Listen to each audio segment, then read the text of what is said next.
So hey everyone, welcome back, and today we are going to discuss another contest. And actually it is late because I have to travel somewhere, so that's the reason I'm making the video late. Sorry for that, but yeah, today we are going to discuss both of the contest, the bi-weekly contest 186 and I guess weekly 509. I don't remember the name, the number, right? So the contest questions are pretty good, like specifically about the weekly contest. The second problem is quite interesting, and also in the bi-weekly contest as well. So without wasting time, let's get started. Let's solve the first problem, right? So this is the unique model element, which is straightforward. We don't actually need a separate explanation part for this particular problem, right? So what they're saying that you are given an integer array nums of odd length, got it. Return true if the middle element of the nums appear exactly once in the array, otherwise return false. So what they are asking that in the array, which is an odd length, we have to check if the middle element is appearing only once or not. If it appearing only once, then we simply have to return true, otherwise we have to return false, right? So the straightforward what we can do, just check the middle element, like store the middle element, and while iterating I'm just checking that if it's a middle element, and if the index is not equal to the middle element index, then it is false, which means middle element appearing more than once, otherwise there is no other indexes where middle element is appearing. So this is the solution of the first problem of bi-weekly contest, which is quite easy, right? So this is it. So let's move to the second part. So this is the second problem, which is quite good, right? So what they're saying that you are given an integer array nums of length n and an integer k. A pair of indices I, j is called valid if I is in the range and j minus I should greater than equal to k. Return the maximum value of nums I plus num j among all valid pairs, right? So what they are saying that let's move to accelerator. So this is the array, and they are saying that we have to find the pair, right? Pair where I should be less than j and j minus I should be greater than equal to k, right? That the condition should satisfy this particular part, that I should less than with j and j minus I should be greater than or equal to k, right? So this is what we have to achieve over here.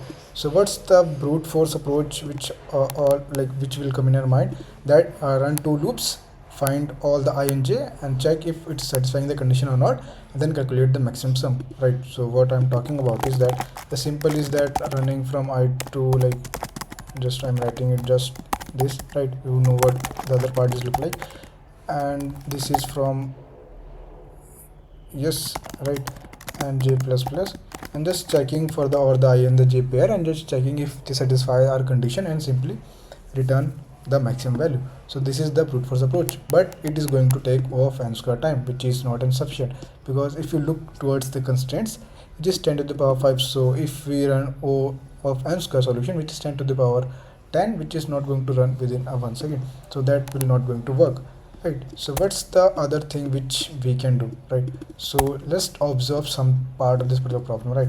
So if you see this is we can simply obtain this particular condition, right? But the thing is that we just only need to take care of this particular part, because that's important over here, right? So if you see, I will just write it with the help of something, just write the array again, right? So this is the element of an array, right? And let's write the indices,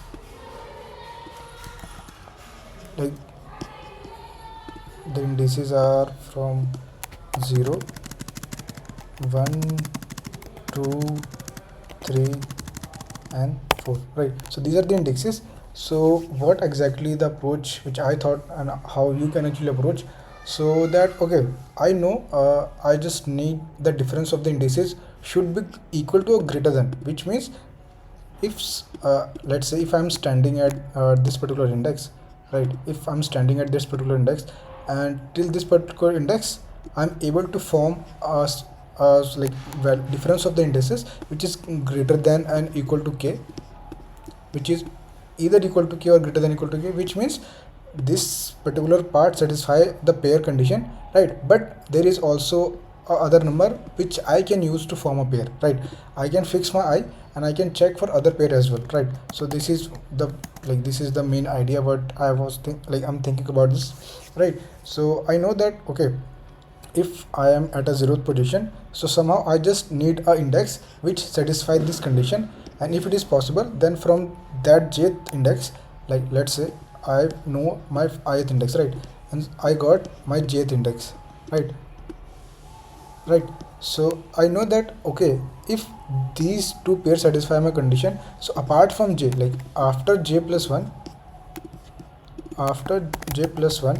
whatever the indices are there, I can use those values with the I, because that will also going to be part that that will also going to be form this particular condition, right? So I just first, the only thing which I need to take care of is that what is the index of j which satisfy the condition of this particular part, such that the difference between j and I should greater than or equal to k. If somehow I got this particular index, right, if I got this value, so I just simply take I and j, and I just need a maximum I simply, for example, let's say I taken a 0th index which is value as 3, which is value as 1, and let's say I taken an index as 2, right? So what are the values? So values are 1 and 5, right? So this is the indices which I have taken. They satisfy the condition of j minus I greater than or equal to k, because the value of k is 2 and 2 minus 0 is 2, so they satisfy the condition, right? So I know that till this the indices is valid, right? And after that, if either I move j here, they also are part of my answer, right? So this is what exactly the idea behind the particular problem, right? But the issue is that, you see, I know, like I will write it over here, that you see,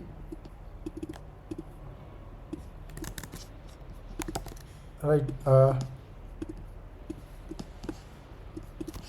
you see, I form my like till this index to this index is the part of my valid pair, right? Means here what is the case, that the value of j minus I is greater than or equal to k,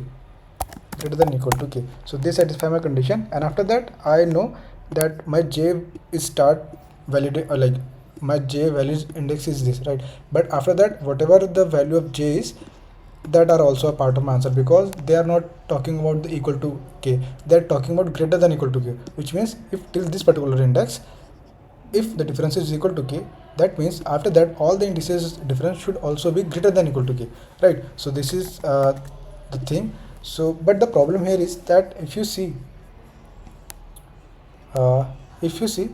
that I know this is the valid index, right? But after that, I need to run another loop for all those rest of the element, and for that I need to check if it's a valid, like because pair is values, I just need to check the maximum value, like 1 for 5, 1 plus 2, 1 plus 8, right? So after that, whatever number of elements are there, I need to run another loop, right? So what I am talking about is that I am running my O of n loop to iterate over the array elements, and I need to run another, like which is O of n after that jth index, right? So which is also a O of n square solution, so which is not something what we want, right? So we got an idea that okay, what exactly we have to achieve. But here another problem is coming, that we are again running another loop, but in a different way, right? So this is also not going to work, because the time, like the constraints are pretty high, right? So how we can actually go about it, right?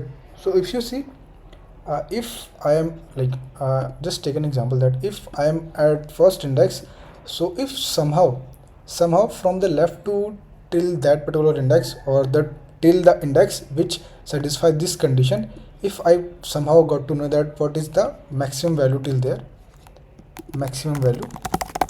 so that's it, that's what I actually want, right? Because I know my I is fixed, right? But from like jth, because j equal to 2, like it is the index where the thing is valid, right? I know my I is fixed, but it is the index where they both combine and satisfy this particular condition, right? So I know this is the thing. But if somehow, instead of iterating towards from j to the n, if somehow till jth position I somehow got to know that what exactly the maximum value, so I can do it in just one operation. I don't need to iterate over a loop, right? So this is the idea behind this particular solution. So whenever you have something where from a particular point you have to calculate for the rest of the elements, so always think about one of the famous technique, which is prefix and a suffix. Here we are going to use a suffix array that will actually help us to solve this particular problem, right? So let's write it over here that okay, let's take this array. So this is my array, got it, right? Now I'm going to form my suffix array. So suffix array, what it will going to store? So suffix array is going to store, it is going to store the maximum index of from the after, or maximum index after I plus 1, or after j it is the valid index, right? So make sure to understand this particular part, that what is the j is the valid index, which we have discussed that if the I is 0 then j is 2, which satisfy this particular condition. So that's what the j is, right? And so the suffix array is going to indicate this particular part. So how we are going to form this? So this is quite simple, right? Generally we use a value of this array, but here we are actually storing the indices of the values, so that we can simply apply this particular condition and check if it is a valid or not, right? And through which we can simply form our result. So what is the suffix array will look like for this particular case? So if starting from the back, so what's the maximum value is 4. From the 2, the maximum value is still 4, 4, 4 and 4. So this is actually the suffix arrays look like. Let's write it over here, right? So this is exactly the suffix array look like. And let's say if I am at a 0th index, right? If I am at a 0th index, so I just need to check what's the maximum value I can form. Like if you see 4 minus 0 is 3, which is already satisfying this particular condition. So I just simply use the value of 1 plus whatever the value is at the 4th index, which is 8. So which is going to be, right? So this is going to be 10, right? So this is one value, right? Let's say I move to 3. So the index of 3 is 1, but I have the maximum value index as 4. So 4 minus 1 is 3, which is also greater than equal to k. Then I calculate their sum, then next element. So that's how I will just improve, right? And if you let's see the code for the better understanding. Maybe like there may be some issue with the understanding visually. Let's see the code for better understanding. My internet is not working, bro.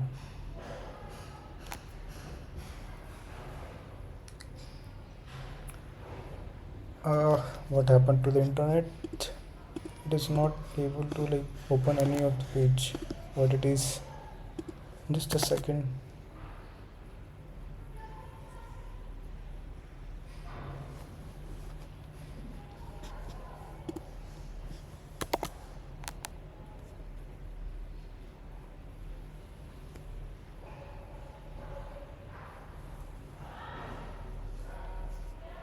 What happened to LeetCode? It is working here but not working there. No issues. Let's close everything from here and open it from here, right? So we are discussing about the weekly contest, right? So we're done with the first problem. We are at a second problem, right? So we are at a second problem. So I'm just showing the code, right? So I just created a suffix array as mentioned, and at the initial state for the last element there is no maximum element, so we are just storing that index of that particular element and also the maximum element, right? And after that I'm just iterating from the back side, and I'm just checking if the current element is greater than my maximum element which I have been taken. If it is, then I'm simply updating my maximum element and updating my index as well, because the suffix array is going to store the maximum of that particular index, right? So that's how I'm going to form my suffix array. And after that I'm just iterating over my array, and I'm just checking why I'm doing this, because I need a valid case where j minus I should be greater than equal to k, right? So that's why I'm plussing k to I, so that it will give me that particular condition or satisfy, and make sure that it should be within the range. And after that I'm just checking the maximum value from my suffix array. So this is the code of the second particular problem, right? So this is it, and they're talking about the time complexity, so which is O of n, and the space complexity is also O of n because we are taking a suffix array.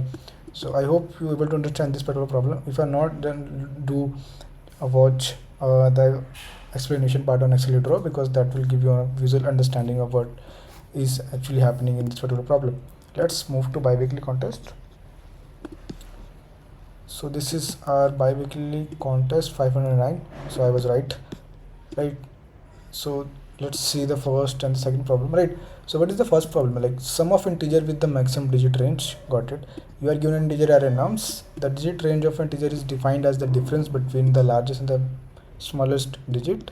For example, digit range of is 7 minus 2, which is 5. Return the sum of all integer in nums whose digit range is equal to the maximum digit range among all integer in the array. Let's see the example. We have this particular number, and how they are describing the digit range is the maximum digit and the minimum digit and their difference. In this particular number, the maximum is 7, the minimum is 2, the digit range is 5. In this case, the digit range is 0. In this case, the digit range is 5. So the maximum digit range is 5, and what are the all number present there? 5, 5724 and 350. So we just have to return the summation. So this is quite straightforward. So how I actually approach. So what I did to actually solve this particular problem is that I know that these are the number, and I know how to iterate over the I know how to iterate over the digits, and how to find the minimum and maximum. So I pick every element, find the minimum, min minus max, whatever the difference is. I keep a map, store the difference with that particular number, and the map is going to store a int of array list to store all the numbers. So let's say I am at a 5724. So what's the difference is, let's say I am at a 5724. So the difference is 7 minus 2, which is 5. So I move to map, and I know, okay, at a 5 I got one element, which is 5724. Then I move to 1 1. In this case, the digit range is 0. So I move to map, and I say, okay, at a 0 digit range I have one number, which is 111. Then I move to 350, and I calculate the difference, which is 5 minus 0, which is 5. Then I check map, okay, 5 is already there, so I just go there and add another number, which is 350. And at the end I just check the maximum one, the maximum digit range from the map, and just calculate the sum of all those digits which are present inside the map. So this is what I have been doing. So you see, the code is pretty straightforward with whatever I have discussed. Created an hash map to store the result, finding the digits range. So this is the code, iterating over the digits and finding the minimum and the maximum, and returning the digit range. And after that, I'm just inserting inside a map as a digit of as a map of array list. After that, finding the maximum digit range, and when I got the maximum digit range, I'm getting all those elements which are present to corresponding digit range. And after that, I'm just calculating the sum and returning as a result. So this is the first problem of weekly contest. So yeah, this is it. Let's move to the second problem. So second problem is pretty interesting. It is little difficult to actually understand on the first hand. So what the problem is that you are given us two string s and t consisting of lowercase English letters. You may choose at most one index in s and replace the character at that index with any lowercase English letter. Return true if it is possible to make s subsequence of t, otherwise return false. Okay, so what the problem is saying that, okay, we have two string, we have a string s and t, and we just let's write it with the help of dots for better understanding. Let's say we have a string s and we have a string t. So this is our s, this is our t. What they're saying that we have to check if s is a subsequence sequence of t or not. So this is what we have to do. If let's say there are two possibilities. First, s is already a subsequence of t, so in that case we don't have to do anything. But if s is not a subsequence of t, in that case we are allowed to perform at most one operation where we are allowed to allowed to change any character from S to any character whichever we have, so such that after changing, let's say I'm changing this particular character, after changing S should be equal to not equal to, S should be the subsequence of T. So this is what we have to achieve. The thing is that we have two string, we have S and T. There is two possibility that S is already a subsequence of T, right? Or there is a situation that S is not a subsequence of T. If S is not a subsequence of T, we are allowed to perform one operation. We are allowed to perform at most, which means either 0 or 1 operation, right?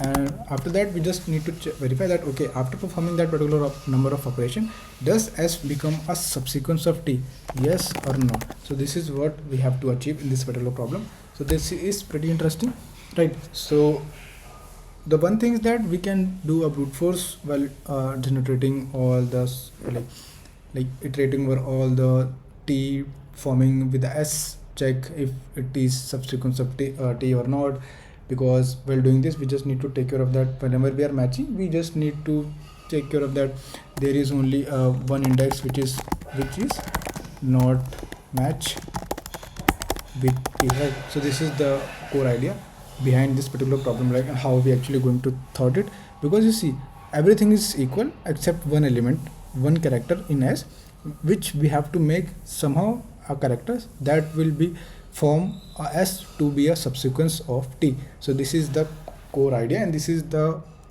main goal of ours to actually solve this particular problem, right? So how actually we are going to think about this particular problem, right? So I know let's take an example, and if you see, the one interesting thing is that in this particular example which LeetCode has given, cat is already a subsequence of chat. If you see, CAT is already there, CAT, right? But yeah, people are saying that okay, it is operation is 0, that's why they have mentioned, but it is not a good example to explain about this particular problem, right? So if you see, we have cat and we have chat, we just have to check either performing 0 number of operation or either performing 1 number of operation can we make as a sequence of T, right? So this is the core idea. So how we are actually going to how we can actually approach this particular problem, right? So if you see, thing is that okay, I know I have S, I will just write it like this, I have string S, right? So there is a possibility that okay, some indexes in S should be equal to the prefix of T, and some indices of S should also be the suffix of T, right? And there is some one element inside that S which is not equal to T, right? So I can just simply conclude this particular part because that will going to work, and that is going to be the core idea, right? So what it is that okay, I know I need to check what is the one index and one character inside the S which is not following the condition, which is not in a position on not a valid value, which is not allowing S to be a subsequence of T, right? So how we can approach? Okay, so I know I just need to take care of that particular value or that particular index. So I will use prefix and suffix technique here as well. How?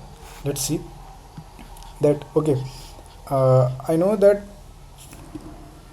this is the string, and I will check from the prefix. I will do the prefix iteration and the suffix iteration.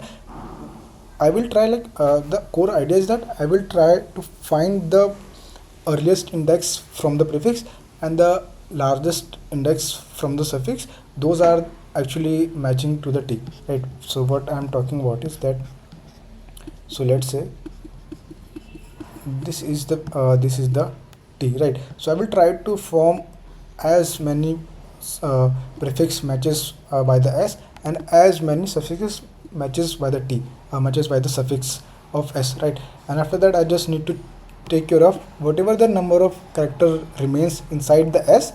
I just need to check if it is a 1 like if there is only a one character or there is a more than one character, that is not satisfying the condition, and based on that we just have to perform certain operation. So the core idea is that we just need to find the prefix and the suffix part, and with those we just check and we just have to verify, okay, while forming and after forming the prefix and the suffix part, does we are able to make a string as subsequence of t. Because what is a possible case that if we calculated the prefix and we calculated the suffix and we only left with the one character, so which satisfy that okay our suffix is equal, which satisfy our suffix is good, our prefix is good, but we still left with the one element which is not equal and which is not allow us to form the subsequence. So somehow if we can change this, then all good.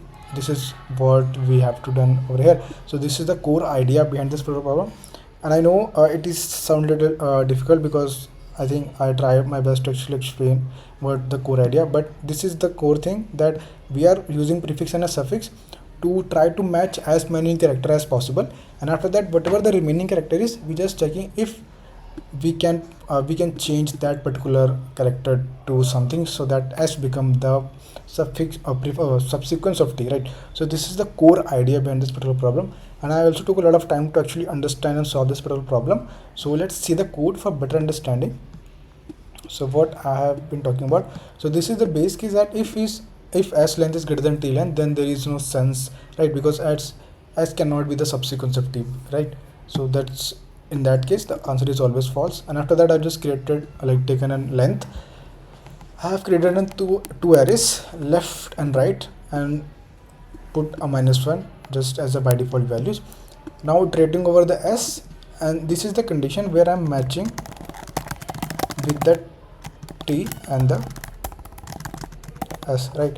So this is the condition where I'm checking if p should be less than, and if the character of t is not equal to s, then I'm just simply going forward because it is not something which I want. So I need to move to a character which actually satisfy the condition, so that I will store that particular value inside my result. That will shows me that okay, what are the indices till I is matching. So this is the core idea, right? And here if p is already reaches m, then simply break out, otherwise we are storing the value. And this is the case that okay, if the left and -1 is not equal to -1, which means if all the t and s both are equal, or s is already a subsequence of t, in that case we simply return true, because this is the case where let's say assume this particular case where the left is going to contain some values, left is going to contain some values. So in that case if left is not equal to -1, which means that s is already a subsequence of t, right? So in that case we're simply going to return true, right? And after that we are doing for the suffix part same thing which we done for the prefix, nothing different, but we are just starting from the back, right? And after that, this is the core idea and core logic. I'm just checking like why I is equal to 0, because if I is equal to 0, which means we do not have any prefix matching, right? And same for the n-1, we don't have any suffix matching. If it is not the case, then simply checking if we have something prefix matching or not, and same for the suffix matching or not, right? And after that we're just finding out the matching values and the whatever the indices, right? Let's say if I is equal to 0, then we don't have any prefix, otherwise we take whatever the prefix before I, and same for the r, like what are the indices after the I. And if this satisfies the condition, this means it's a valid. Why? Because if left plus if let's say I'm taking an ith index, so before I -1 and after I +1 there are some values, and if I'm adding 1 to the previous I -1, so it will always be going to be equal to r, right? So if this is the condition, which means our s is going to be a part of our answer, and we just need to perform one number of operation, because we are doing it over here, we are adding one value to our l to make sure that okay, l +1 should be less than equal to r, which satisfies the condition, and which is the thing which we are doing over here, right? So this is the core idea behind this particular problem. And if there is no matching and there is no scenario where the thing is not going to match, then we simply return false, that okay, we did not able to make s equal to t, right? So this is the solution of there is something wrong which I have wrote over here. So this is the solution of the second problem of weekly contest, and I know it little difficult because it is difficult, like it's a little difficult to understand, but you just need to take care of the two things. First, how we are calculating the prefix and suffix, what the main idea behind calculating the prefix and the suffix, after that, and how we are actually matching those values, right? So this is the core idea about we are just checking what number of prefixes we have matches and what number of suffixes we have matches, and after that this is the only condition which we are checking, just to make sure that just doing one number of operation can be able to make s equal to r, because that will satisfy the condition. Why? Because till left to right, like from the thing which I have wrote over here, from before I we have a left of I minus 1 number of matches, and after I we have a right I plus 1 number of matches, right? And after that, if we convert our ith index to a different character, then it is always going to be a part of our answer. So this is what we are actually doing over here, and if there is no condition, then we simply returning false. So this is the core idea behind the second problem. And I know if you are not able to understand, do watch the video again, do watch the accelerator explanation, that will give you one good idea that what exactly I am talking about. Use your own dry run techniques to understand the problem, and this is it about the contest, and I do my best. If you have any question regarding, and if you have any comment regarding the explanation, do let me know in the comment section. I love to read and I love to improve, and but this is the core idea behind this particular problem. And until then, if you are able to understand, do let me know in the comment section. Do like the video, subscribe to the channel, share with your friends, so that they will actually got to know what exactly is happening in the contest and what exactly I'm doing, so that I will also get some more reach, right? So this is it for the video. Bye bye, take care, do LeetCode, do grinding. So that's all I can say, right? So bye bye and take care.